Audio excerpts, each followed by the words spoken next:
morning, everyone. I have no idea why this morning was fraught. I've been up forever. Maybe that's why it was fraught. And I'm very sorry that I'm a minute or so late. I apologize profusely. You know how it is sometimes. In fact, it's kind of our theme today. Just give me 1 second while I click on this thing over here. Okay. So this odd thing happened on Tuesday, and that was that I couldn't see any of the comments. It was quite bizarre. So it began with me having difficulty seeing coming from some people. Oh, well, there you are, Miss Maggie. How are you? Maggie has just solved my question. I had this crazy thing happen. I couldn't see anybody. And I thought, what have I done? Was it something I said? Should I be wearing this shirt?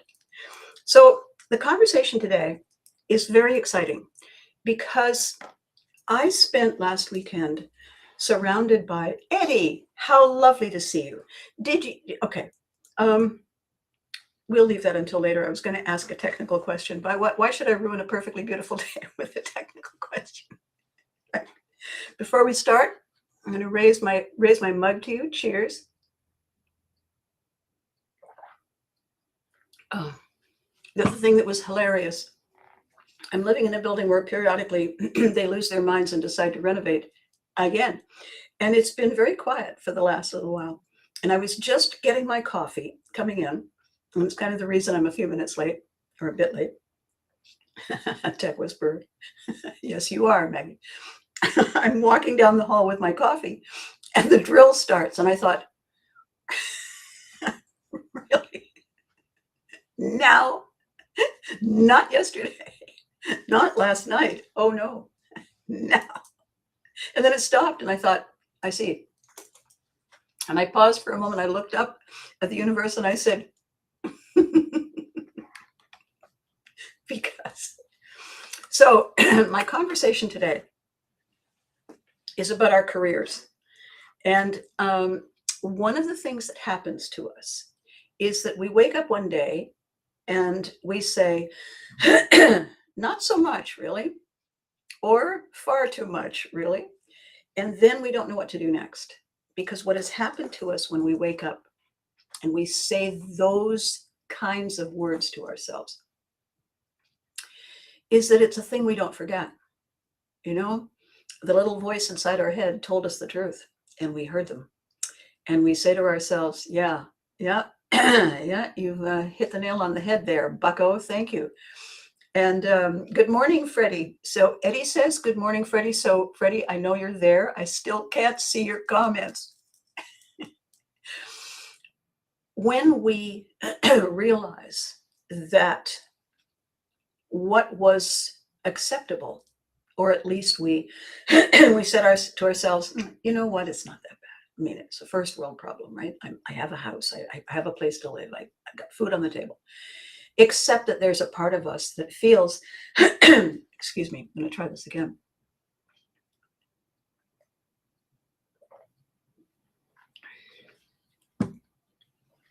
I'm on two sides of the voice issue. If I don't talk all day, it goes like this. And if I do talk all day, it goes like this.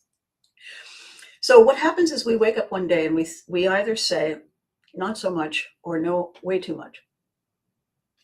And then we can't unknow it. And when we can't unknow that it is not for us anymore, we're kind of between a rock and a hard place because we didn't realize that day was going to come. It always does. Sooner or later, we decide we really can't wear those shoes anymore. We really can't wear that blazer from school anymore. But we don't look forward to that day because we do the things we do because they're comfortable. It makes us feel that we like them, that they are who we are, that this is how the world sees me and knows me. And it's a little scary to walk away from. And, you know, and on a darker note, not that I want to go to a darker note, one of my most proud achievements, precious career moments, was being entrusted to write the story of someone who was just put through hell 10 different ways, 10 different kinds of abuse, all through their lives. And when they managed to escape and time passed and they met someone who truly cared and nurtured and loved and cherished them, it was that person who reached out to me and said, I want this story told. This one I love is a hero in my eyes, and I want the world to know it. And the longer I got to know them and talk to them, and I mean, this person had been so injured, so damaged, they were challenged to read anymore. Their brain was unable to process. So the writing process and the reviewing process became a team effort, and a lot of trust was placed on my shoulders. In the process of writing that book, I realized it would be impossible, virtually impossible, for anybody to identify with that person because so much had been done. So I went back and I talked to the spouse and I said, I would like to go and interview people, each one having experienced one of the many things that happened, so that we get one individual story that matches one of the many. And then, because the spouse had stepped up to make this happen, I said, I think we call people like you white knights, and I'd like to interview the same number of white knights. And they said, yes, absolutely. So the end result is a trilogy of books. It's a collection. And the collection is called Lost and Found. And the thing is, they were lost. They themselves found the strength to find their way, to find help, to believe in themselves enough to get help, to be brave enough to walk away from everything that was a benefit in being there, roof over the head, food on the table. But the danger escalated every year. And when it became clear to the medical profession looking into this person's situation, they weren't going to survive. It still took such a great deal of determination and faith in, okay, we're doing it. And it's that moment when we say, the pinch is that bad, the pain is that bad, the restriction is that bad. It's terrifying to leave my safe space. It's terrifying to walk away from what I know. I've never done that before, and I'm not 12 or 20, and I don't know what's on the other side of my decision, because once I make it and everyone knows, I'm on the other side of the door. And what happens? What happens? And the answer always is, and what happens if you stay? What happens if you stay and you give your power away? And they get to choose what happens to you. Because if you don't feel loved and safe and cherished and respected and validated and heard and seen and all those things, while it's still okay, how do you think you will be treated when something else looks good and you're in the way? What do you think is going to happen then? And that answer is always a hard one. That answer is always, I'm not ready. And what I always say to my clients, and here you are this morning, no one is ever ready. Everyone wants just 5 more minutes. Everyone has, if only, on somewhere waiting on the tip of their lips. The thing is, if only isn't happening. If only is potential. It isn't real until we make it real. It's ours to own. We are not the spectator. We are the spectator. We are the hostage. We are the victim if we give away our power. The common word used today is agency. I mean, I've been represented by agents most of my professional career, and when somebody said, "So your agency," and I immediately had like just a moment, and then I realized we were having another conversation. I felt a whole lot better. Our agency is our ownership of who we are, what we do, when we do it, and on our terms. The degree to which it's on our terms is on us. We choose that.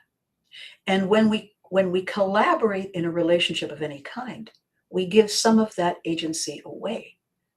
The reason we give it away is to receive something in return. You know, Eddie and Maggie have both been through my 5Q diagnostic, the 5 questions. You know, what does it do? Who does it for? What does it change? Why do they care? What's in it for me? If what I'm doing no longer changes anything, if what I'm doing is no longer considered of value, of enough high value to honor and respect me, why am I staying? If it is of enough value that other people would use it or need it, why am I staying? If it is changing nothing, if they don't care, if they can do something else, if they would rather do anything else because they resist change, then nothing is going to change.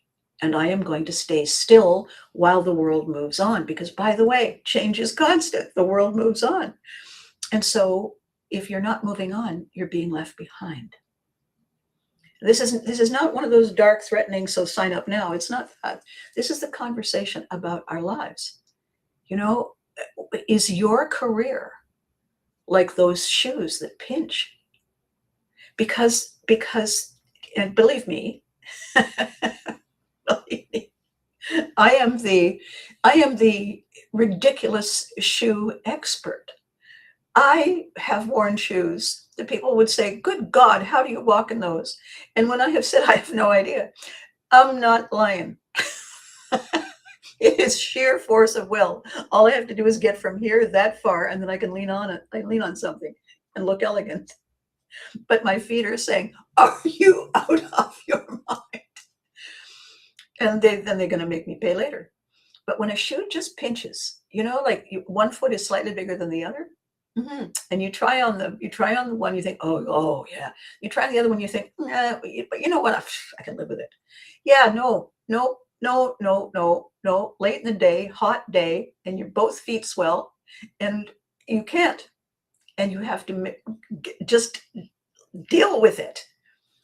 So here's my question about that. I know this is a first world problem. There's fires, and there's floods, and there's famines, and there's wars, and there's pestilence and disease and crooked people who love to just make the world annoying.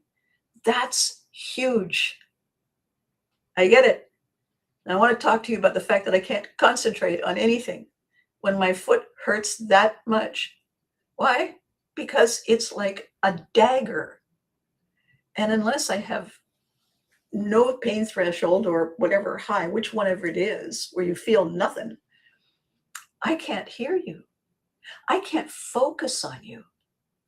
I can't clearly define and allow that brilliant guy in the back of my head to hand out something fabulous, because my whole focus is on my foot. It really should be on the shoe, but it's my foot that is saying, "Hey, I was trying to walk here. You're not helping." So the metaphor is the shoe that pinches. I had a conversation once with an annoying individual who said, "My wife is crazy."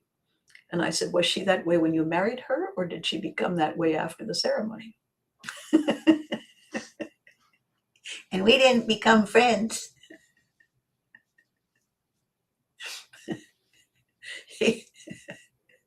Because really, and I'm thinking, gosh, it's got to be fun to be her, because he's handing her all of the responsibility for his life. When we go to a job, when we accept the job in the first place, we take it, we're grateful, we're excited, we can't wait. Even if all we needed was just enough money to get through this or that, we're still grateful, delighted, because the problem has been solved. When the problem has been solved, we start being increasingly less grateful. Except there's a funny thing about problems. As soon as we fix one, there's another one saying, hi, right? And life is like that. And so we end up needing that position, that job, that function over the longer term than we had planned. And now already the shoe begins to pinch because we feel as though we have betrayed ourselves. We have compromised ourselves. I was having an exchange with a job recruiter who kept telling me that while my work experience is amazing, it's not in the right format for people to read it. And I said, well, what is the right format? Well, it's like this. And I said, okay, I'll fix it like that. No, you don't understand. It needs to be a specific template. And I said, for whom? And she said, well, the people who go through them, the system, the algorithm that sorts them. And I said, so what you're saying is I'm writing something for a gatekeeper. And the recruiter said, yep, yes, that's what you're doing. And I said, yeah, so far that hasn't been working. And she said, what do you mean? And I said, well, the solution that I provide, nobody's providing. The people who are being hired to do the function are passing through the algorithm that was written for a process that no longer serves because the issue has changed and the algorithm has not been updated. So if, as happened with me and my sainted mother, I had once fleetingly said, I really loved my lunch today. It was peanut butter sandwiches. I love peanut butter sandwiches. My mother, who was an insomniac, and when she was up at night, she wasn't really focused on anything domestic. She was painting. She was being creative. She proceeded to make me peanut butter sandwiches for about the next 137 years. And then one day I came home and I said, Mommy, please don't make any more peanut butter. She said, well, I thought you liked them, dear. And I said, well, I did for the first 136.5 years. And now I'm kind of, she said, well, I wish you'd said something earlier. I've just bought more peanut butter. And do I sound like Mom? Do I? Yeah. Where do you think I got the voice? So those exchanges all the time were as frustrating for me as the scripted exchanges were for the children who worked with me. And yet we all loved that job. For none of us did anything about that job pinch. Why? Because it allowed us to do something extraordinary every day. Did we have to memorize lines? Yes. Is that exhausting and boring and tedious? Yes. Was it worth it? Absolutely. Because of the joy, because of the fun, because of the creativity. Rob, good morning. You and I need to speak at a higher level. I have something for you. You're going to love it. And when we are doing something that galvanizes us, that propels us forward, we're running ahead of the bus that we're supposed to be driving. We're pulling it behind us. Why? Because it's the best time ever. Because it's exciting and creative. And then that's that first opening phase. And then there is always a bit of a lull. There's a bit of a letdown because it's like opening night of a show. Opening night, amazing. Second night is a tough act to follow because it's like your first kiss. It's like the first time you jump off a bridge with a bungee cord wrapped around your ankle.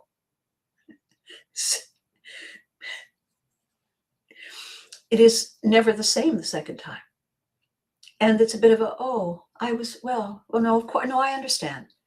Except that it doesn't have to be that way. If what we choose to do is own how we Why do I keep doing it the way Catherine O'Hara did it? What is that? How we choose to go about it, what we choose to say to ourselves every day that makes us excited to get up, even if we were up late. I've been working on a couple of really exciting things, just amazing things. And I've been up late. And yet I got up extra early yesterday to sort and clear, because all the stuff from the event we just did on the weekend kept getting in the way, and other things that I hadn't sorted and sifted. So I spent quite a long time. And then I realized, oh my gosh, I gave away those hours. And so I was up again late. Again, I was up early. Why? Because every single thing this week is exciting. Why is it particularly exciting? Because change is here. Change is right now. And what I am reminding people is September is when the bell goes. September is when it begins again. We're taking the summer. We're still doing our work. We're still doing our things. We're still being who we are. But we're allowing ourselves to kind of coast a little. And we forget that August is not full on feet up. August is get ready, get organized, sit down, review, remember why we came. You know, Eddie, how is it going with you for that whole new thing going on? What is happening? Punchy jump. Oh, well, no. Rhea, how are you, my darling? I've missed you. We have so much to talk about. How's the phone? How's your messenger? Inquiring Vikings want to know. What we're talking about here in this last week coming of July is that August is the opening act. In the language of my people, of you can't do that on television, August is the introduction to the opposites. And everyone looked forward to that sketch. Everyone looked forward to the way that they would introduce the introduction. Everyone wanted to see how they would make it fresh and different and new, because everyone knew what was coming. Back to the 90s without it. Oh my God. Well, tell Toronto to hurry up. Not that Toronto listens. So what we have here is a failure to recalibrate. What we have here is a reluctance to remind ourselves why it's exciting. We have become comfortable in what is the same.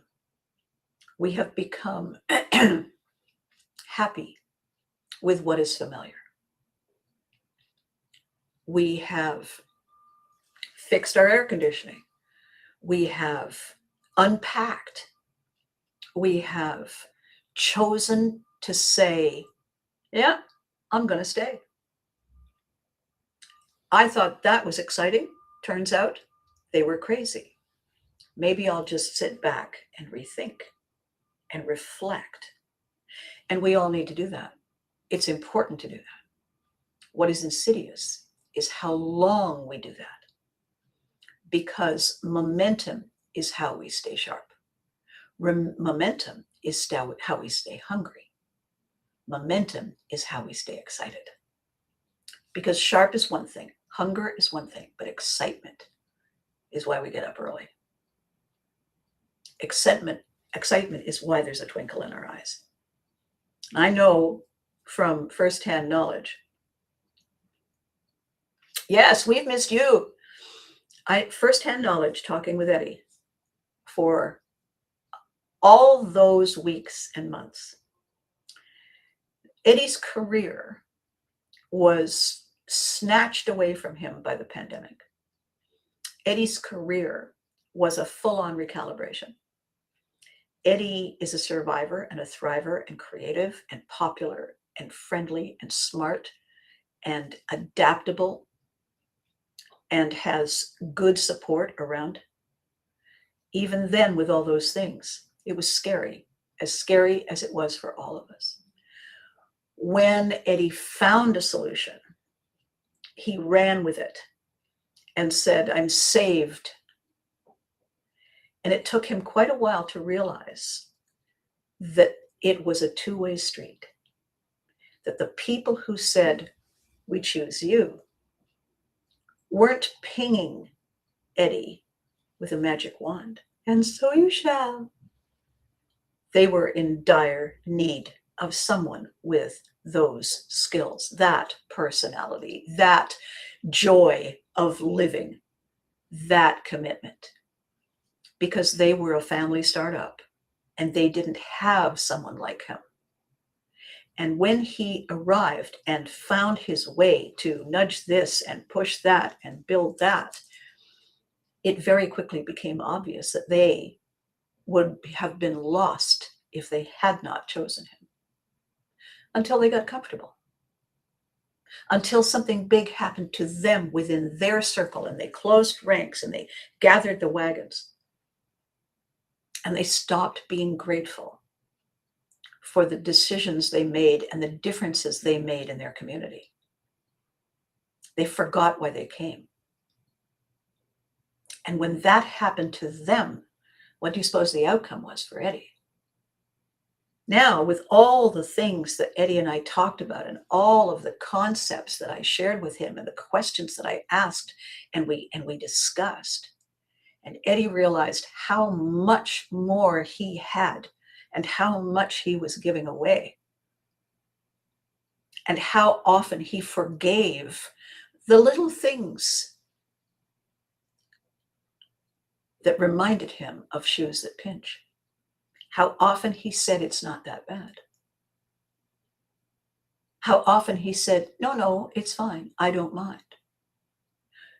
Because he was pretzelizing himself to stay within an increasingly small box. And then when push came to shove, how quickly, Eddie, did you find the people who had been waiting for you all that time? The people who are absolutely thrilled to death every day that you bring all that you do. How different is that? Yeah, it's night and day. You kept wearing those too tight shoes, those small family shoes. And the company you work for now, they were a family enterprise once. And the difference between where they are and what happened to those other people is a comment I made to a client the other day. I said this: if you are a family, you can't run a business. You can run a family system, but you can't use the family system to run the business. You have to leave your stuff at home. You have to leave the fact that we're not speaking to each other at home. You have to leave, I've always been the one who makes these decisions at home. I'm the head of the family. Doesn't mean you are the person who is the correct person to make the decisions now in the business. That's why we hire the experts. Well, yes, but they've got to learn that the rules are the rules. Those rules that you're talking about are your family rules. This is brand new. It's a new business. A new business has different rules. That is the invisible elephant in the room. Every single person who is not an immediate member of the family feels the pinch. Everyone's equal. It's just that some are more equal than others. And that is not how you run a business. And it is not how you change and shape and grow a career, by compromising to accommodate those kinds of insights, ideas, and attitudes. You didn't want to be adopted. You wanted to be recognized. and rewarded for your worth. You don't wish to be adopted. You wish to be promoted and served in return. How then, with this conversation about is your job, is your career like those shoes that pinch? Here's where it's a month to the day between that nonsense and landing on my feet where you are now. A month to the day. Eddie, it's a miracle. You did all that work. And look what happened. A month to the day. Incredible. And I mean, when you first left the nonsense, you took a moment to stand there saying, what was that? What now what? You had permission to sit down and say, now what, for a few minutes. Your beloved said, I know, right? Okay. Now what? And then, so it wasn't immediate that you said, all right, yes, I hit the ground running. No, you okay. In October, I'll have your second anniversary of where you are. Wow. I am so proud of you. Are you proud of you? You should be proud of you. Incredible. So now this is the key points that I want to raise after my long preamble. Okay. So something happens in our path and we have choices. Sometimes we don't have all the choices we would like, but we have choices. Yes. Good, Eddie. Excellent. When we make a choice and we have to live with it, as Ray has been dealing with, phone turns into a paperweight. Nothing to be done but send it back. Meanwhile, now what? Meanwhile, cut back. Send it back, cut back. All the things that were easy to do are now difficult because we become accustomed to our conveniences and we forget that we are very good at scrambling. We are very good at rethinking and recalibrating. We always have been. But when we get, kind of comfortable, and this is the way we do it now, all of a sudden, no, it isn't. We have to remember what kind of survivors we've always been. And so when we are talking, so I'm not just talking to the people who are commenting here. I'm talking to everyone. And oh, by the way, speaking of anniversaries, Tuesday was the 6th anniversary. Oh, Rob, of the surviving your brain injury. Oh, Rob, congratulations. Rob, every time I say, oh, Rob, I feel like Mary Tyler Moore on the Dick Van Dyke Show. I find myself wanting to say, oh, Rob. Sorry. Oh, Rob. I hear it in my head and stop myself from doing it. But now you know my secret, it's out. So what we are dealing with, my LinkedIn lovelies, like 1,000 and something from last week, and checking out my profile saying, who is this woman? Thank you, my lovelies. The difference between the Facebook platform, the YouTube platform, and the LinkedIn platform is that people are bringing their job identities with them to the LinkedIn platform. And so it is for that. I mean, we all have jobs and we all wear those hats, but LinkedIn is more specialized to that end. I'm not talking to the hat. I'm not talking to the hand and I'm not talking to the hat. I'm talking to you.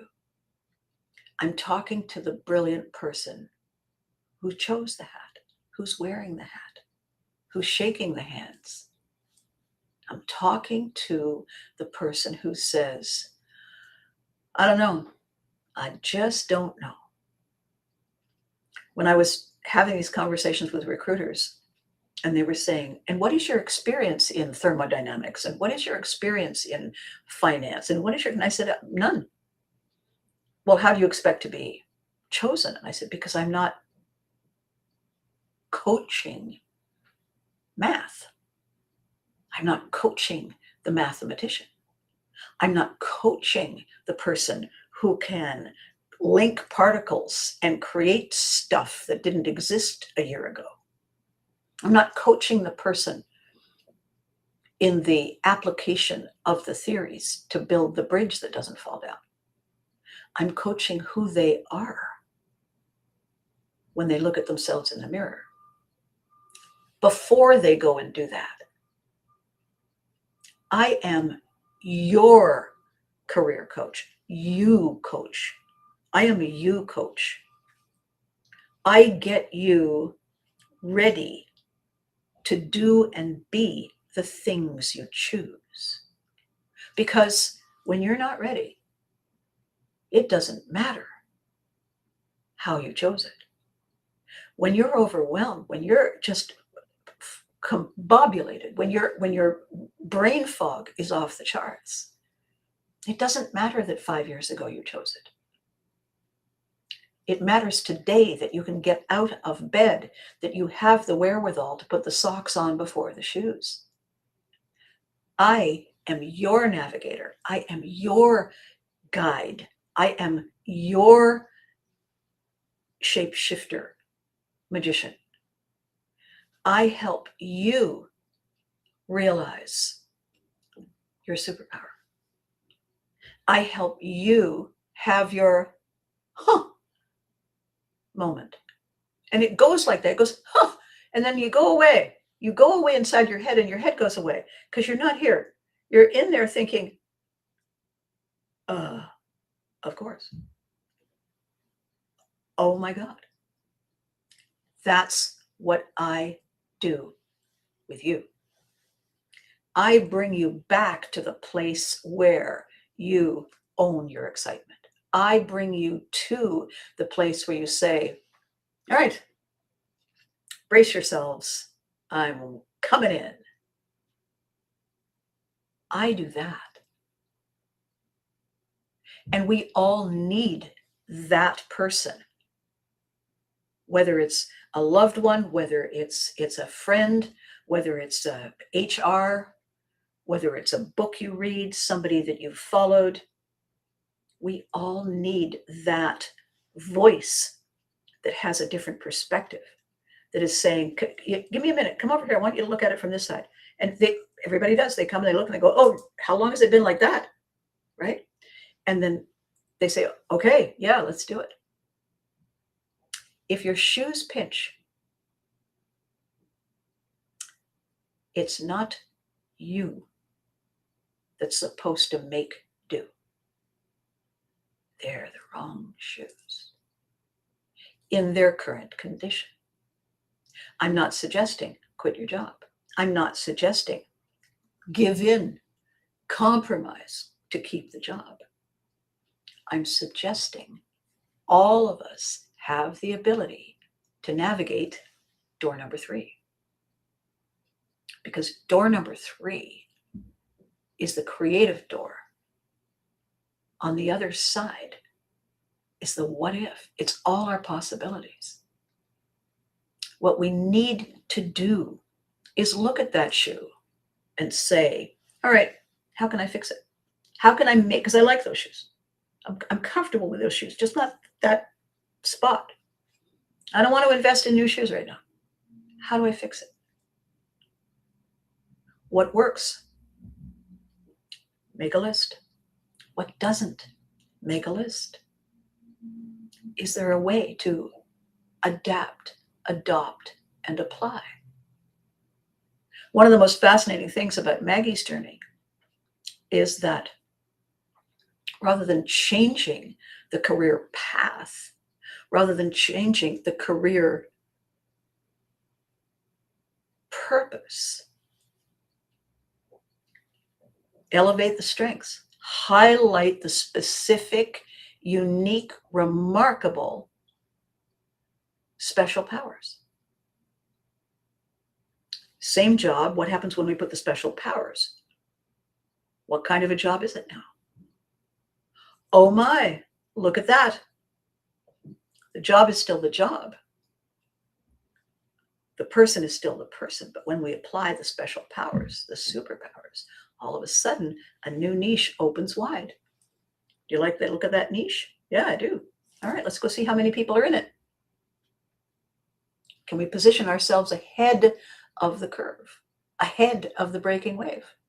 Well, yes, I believe we can. That's the exciting part. The potential, the idea, the outline, the blueprint. Hire a contractor to do a custom home, comes back with a drawing, you say, yes! And then they start to build it. Dig the ground, pour the foundation. When can I go with the color samples? When can I talk to the people? When can I have my first home party? We need to know how many doors you want. And we need to know whether you want this kind of flooring and that kind of trim. Oh, I don't know, whatever. Oh, no, not that. Oh. Now it becomes the decision making that doesn't feel like anything because you're in such a hurry to have everybody over. And this is where we stay stuck. We stay in those shoes that pinch. We forget that the learning curve and the knowledge we bring specific to who we are and what we do is found along the journey. When we stand at the beginning and we can see the end, if we hit an easy button, poof, and we land, we have learned nothing except bend your knees, tuck and roll. We have learned nothing about the process of transformation. We have learned nothing about how it feels, how it looks, what it does, what it changes, who it serves, and who it holds hostage.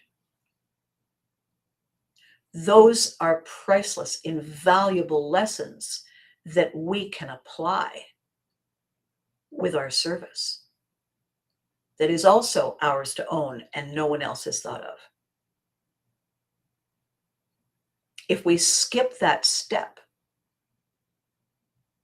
I don't want to know when I'm working, I just want to know when I'm off, then we give away so much that people need to learn from us and are willing to invest in. We're shooting ourselves in the foot with our brand new shoes on. So how do we? There's always the story. There's always the tool. How do we correct the pinch when our career is like those shoes that pinch? What do we do? We've already tried living with it. How's that working for us? Oh, what? I'm sorry. I'm sorry. I wasn't bad. My foot. Yeah. Yeah. Me too. A lot. So how do we fix it? What do we do? We can get new shoes.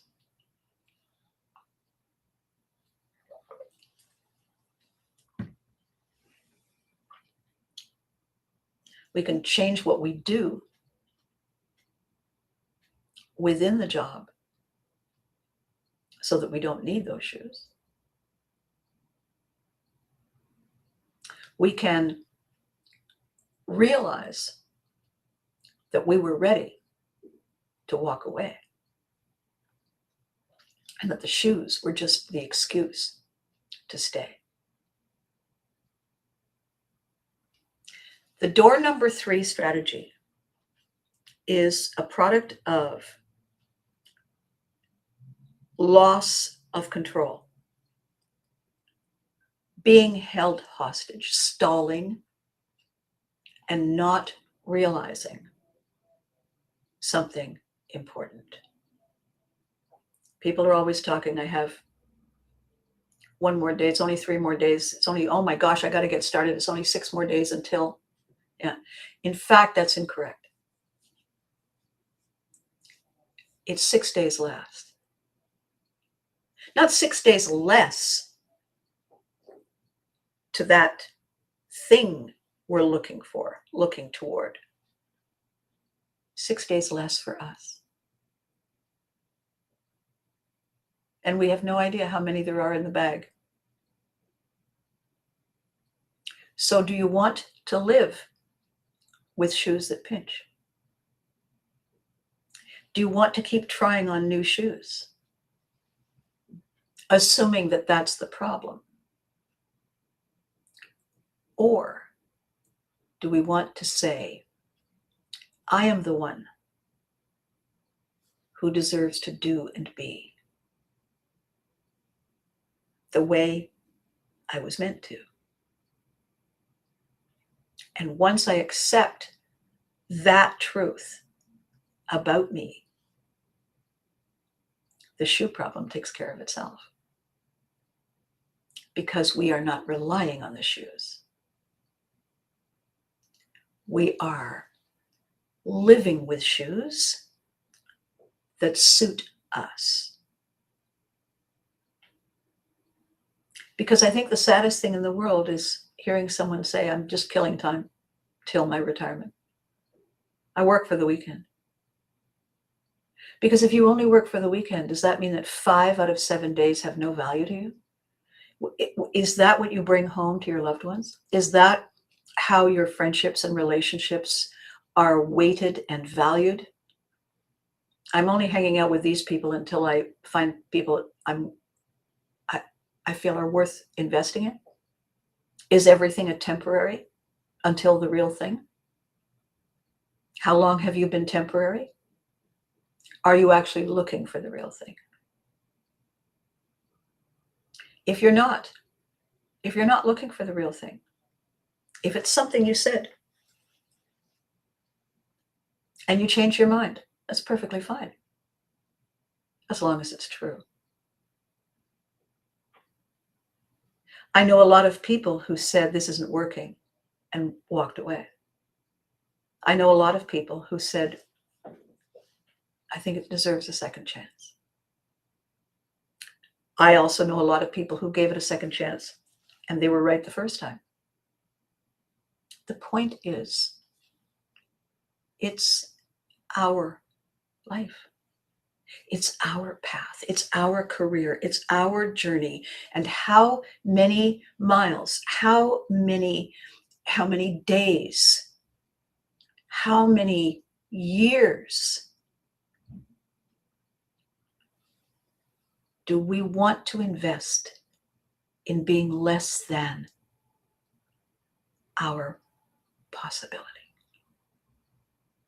I famously say, on a scale of 1 to 10, how's your day?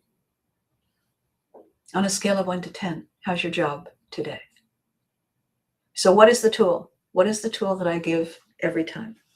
The tool I give every time, in this case, is the 5 questions. With one addition. So the 5 questions: what does it do? Who does it serve? What does it change? Why do they care? What's in it for me?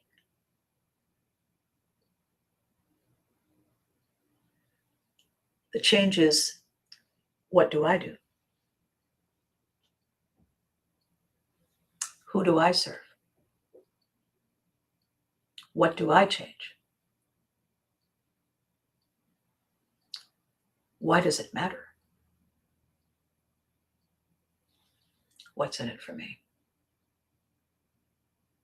Because if you say, what do I do?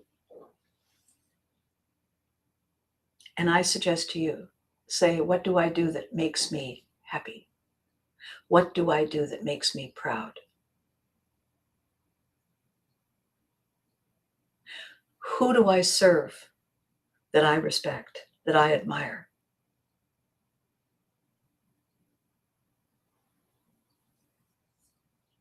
Why do I care that they care? What's in it for them to appreciate me? What do I bring that they can't do or be or see? What's in it for me? And every answer that you write down, every answer, I want you to then say on a scale of 1 to 10, how happy am I with this? What do I do? On a scale of 1 to 10, how happy am I with it? Who do I serve? On a scale of 1 to 10. How does that feel? How honored am I? How grateful are they? On a scale of 1 to 10, what do I change? What kind of a difference do I make? On a scale of 1 to 10, why do they care? How do they show it? On a scale of 1 to 10, what's in it for me to go? What's in it for me to stay? What's in it for me to change the equation and do it my way?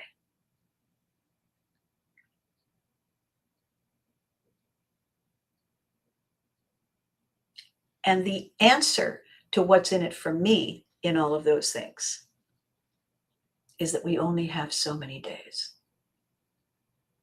And every day we delay is one day less to have happy feet, because we've given away the power of the shoes that pinch. We've taken our power back.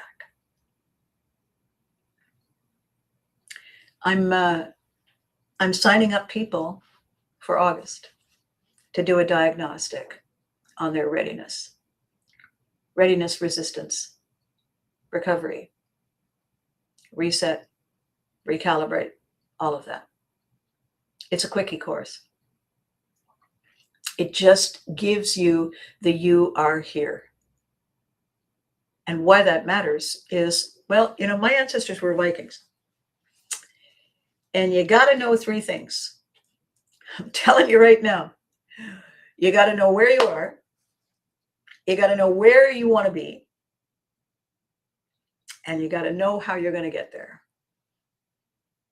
All Vikings had boats. That's one. All Vikings knew where they were. They were on the dock looking at the boat. All Vikings had a destination. And I have to tell you something. The purpose, the passion, the process, the plan, that's not a destination. That's a strategy. What is the outcome? Where do you want to be? Where do you see yourself in 5 years? No, not where do you see yourself in 5 years. Where do you want to be? If the answer is not here, good, get in the boat. And then realize if you don't know anything else after that, get back out of the boat, because you don't know which provisions to bring with you. If you're going north, bring socks, shoes, maybe a jacket. If you're going south, sunscreen. What is the outcome you want? What's in it for me? That's the outcome. What's in it for me? Where do I end up? The answer isn't free. I don't mean it's like no money. The answer is not, I'm free. No. Where are you going to end up? Are you going to choose to have somebody telling you what to do, that person not interested in you? Are you going to choose someone who tells you what to do, who is committed to your best interests? Are you going to choose you? Those are your options. And they're all good options if that's where you want to be. How you tell which option it is how your feet feel. And I'm always here. Eddie knows that. Ray knows that. Maggie knows that. I'm always here to say, well, let's take a look. Let's take a look. Never hurts to look. It never hurts to say,